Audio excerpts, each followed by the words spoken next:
भगवान शिव की अद्वितीय और प्रेरणादायक कथाओं में से एक के रूप में 13 काल का उल्लेख बड़ा महत्वपूर्ण है।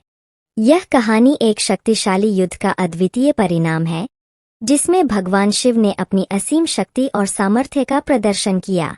यह कहानी एक समय की बात है जब भूमि पर अधर्म और अन्याय का विरोध उभरा था।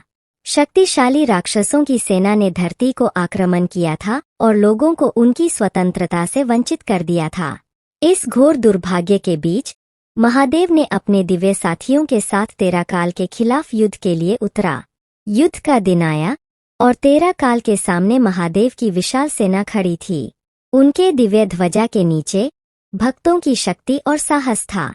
राक्षसों की सेना के सामने भगवान शिव के वीर योद्धा तैयार थे अपने धर्म के लिए लड़ने के लिए। युद्ध की शुरुआत में 13 काल के राक्षस ब्रह्मास्त्र के साथ आक्रमण किया। वे अपने विनाशकारी शक्तियों के साथ भयानक प्रकार में आक्रमण करते थे, जो भूमि को भ्रष्ट कर रहे थे। महादेव ने उनके प्रकोप का सामना किया और अपनी त्रिशूल के साथ उनके विपक्ष में खड़े हो गए। एक महान युद्ध का आरंभ हुआ, जिसमें स्वर्गीय शक्ति और राक्षसों की शक्ति आमने सामने आई। युद्ध के दौरान 13 काल ने अपनी समझदारी और छल के साथ महादेव को पराजित करने का प्रयास किया।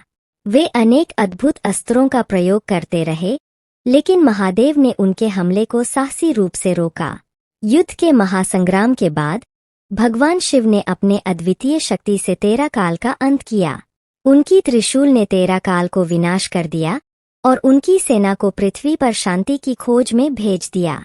इस विजय के बाद धरती पर शांति और सुरक्षा का वातावरण पुनः स्थापित हुआ। महादेव की विजय ने भक्तों को साहस और आत्मविश्वास की प्रेरणा दी और धरती को अधर्म और अन्याय से मुक्ति प्राप्त कराई।